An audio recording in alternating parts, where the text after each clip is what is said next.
class and I had to write a story as a spectator of an Olympic race that was held in 1992, including Derek Redmond.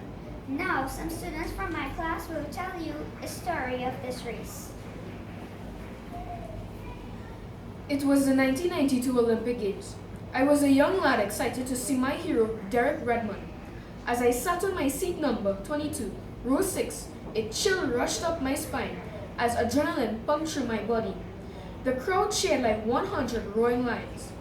I remembered the time that my hero got the Queen's Medal back in my home country, and ever since then, I wanted to be just like him, a runner. "Hot dogs, only €2, shouted a jolly chubby fellow as the aroma swirled up my nose, making my stomach growl and gurgle in delight. The stadium that the Olympic Games was held in was at Camp Nou in Barcelona.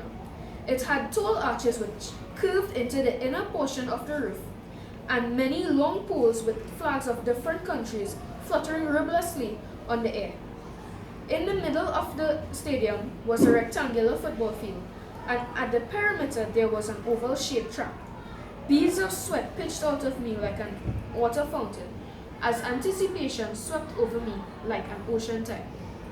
"This is the life," I exclaimed joyfully, but little did I know that the following events would bring awe to everyone. The race was soon to begin. An announcement was made beckoning the athletes to the track. There he was, my hero, Derek Redmond himself. Mr. Redmond was muscularly built, and you could not find an ounce of fat on him. He was wearing a blue, black, and white full spandex bodysuit.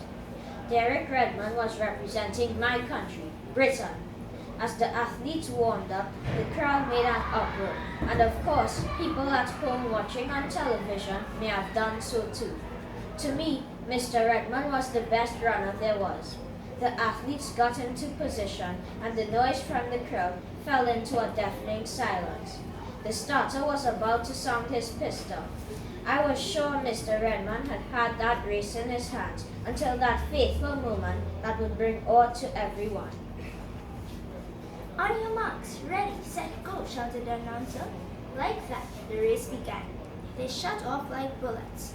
I was amazed at their speed. This is what they had been training for all their lives. The crowd went wild. "Long live London," I shouted in utter glee as my hero edged out from the other runners. Seeing them run made my fingers twitch and my feet drum anxiously on the floor. Derek Redmond was now a full body length in front of all the other competitors. "Go, Derek, go," I cheered, along with the rest of the crowd. Then, suddenly, with a loud snap, he grabbed his leg, then hobbled to a halt 250 meters away from the finish line. He grimaced in sheer agony. His face was set in tight lines. The medics rushed over to him. Everyone gasped as the senior medic said those 3 words.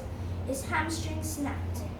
As the stretcher bearers made their ways towards him, Derek surprised us all. What he did next has left an indelible mark throughout all history. His determination forced him to finish the race no matter how much pain it was. Suddenly, the crowd saw a strange man pushing through the spectators and jumping over the wall where the race was. Security held him back from going, but he shouted out, "That's my son!" They had no other choice but to let him in. It was his father who burst through the crowd. He put his arms around his son and explained, "Son, you don't have to do this." But the young man told his father that he wanted to finish the race. "Then we'll finish this race together," the father agreed. He helped Derek hobble along the track and released his son's hand for him to cross the finish line. The father's eyes were filled with tears as Derek was medically assisted to the hospital by the security. "When you do not give up, you cannot fail." Those words rang through my mind as I remembered my mother telling me that. Derek Redmond may not have finished in first place, but he managed to complete the race. Despite all the pain and tears, he was determined to give his all. You should be just like Derek. If you fall, you should want to get back up and finish your race, but doing so, give your all. He was motivated by a love so strong of his father who picks him up when he falls. It was the pain on his child's face. Derek was hurt, but he wanted to finish the race, so his father saw the determination came to help. I want you to know that God is like that. When we are hurt and fighting to finish life's race, He comes and helps us. God wants you to finish strong because He loves you, but you must open your hearts to Him.